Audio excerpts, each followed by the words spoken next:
The Pentagon claimed they argued to shut down the airport gate that later became the site of the attack by a suicide bomber, but Britain refused. According to leaked transcripts seen by Politico, Pentagon officials predicted a mass casualty attack at Hamid Karzai International Airport and warned that the Abbey Gate was the highest risk during a meeting 24 hours before the attack. On Thursday, American commanders set out plans to close the gate, but say Britain wanted to keep it open to continue with evacuation efforts. 6 hours later, an ISIS-K terrorist wearing a suicide vest killed himself and nearly 200 others at Abbey Gate, blasting people into the sewage canal adjacent. Boris Johnson has strongly denied accusations that Britain asked the US to keep a gate at Kabul airport open despite military intelligence advising a terrorist attack was imminent.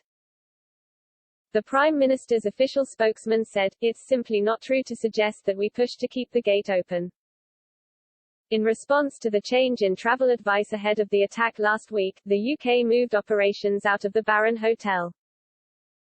Foreign Secretary Dominic Raab said the Pentagon's claim was just not true.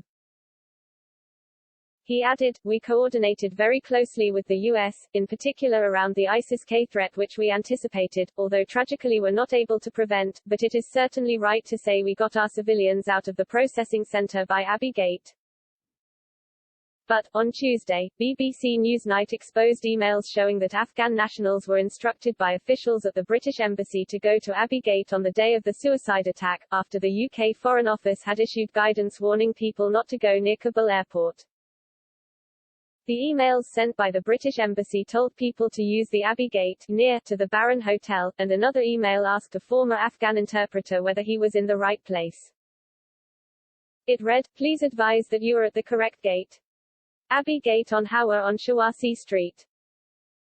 A former interpreter, who had received the emails, said, "If I had followed their advice, I would be no more.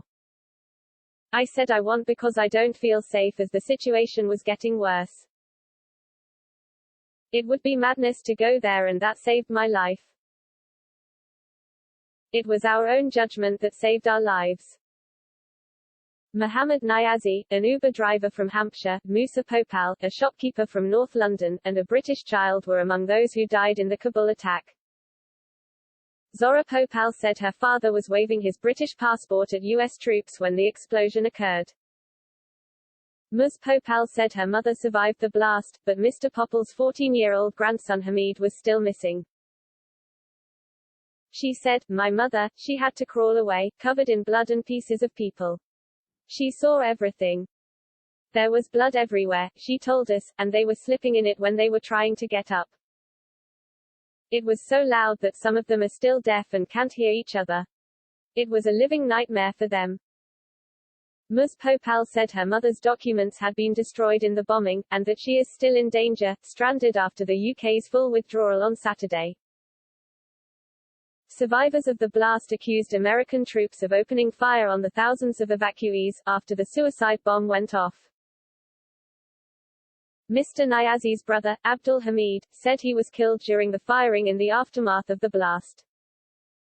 The allegations made by the US, placing blame for the attack on the UK, are one part of a wider debate around President Biden's decision to continue full withdrawal of American troops by September. Mr. Biden has received a tidal wave of criticism during the last month as a retreat of American troops empowered the Taliban to rise up and overthrow the Afghan government. Many argue that blame for the terror attack at Kabul, which killed 13 American soldiers, rests squarely on his shoulders. Texas Republican Tony Gonzalez, a Navy veteran, tweeted, "President Biden's shameful handling of the withdrawal in Afghanistan has now led to U.S. personnel being wounded in a terrorist attack in Kabul."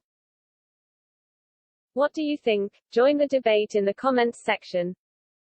The evacuation deadline was negotiated with the Taliban by the US, and the UK were forced to evacuate citizens in a short space of time. Dominic Raab has claimed that hundreds of UK nationals have been left behind, but reports have suggested that this figure could be around 8,000. Lisa Nandy, Shadow Foreign Secretary, blasted the Conservative government over the chaotic and unorganized evacuation of British nationals and vulnerable Afghans who worked alongside Britain.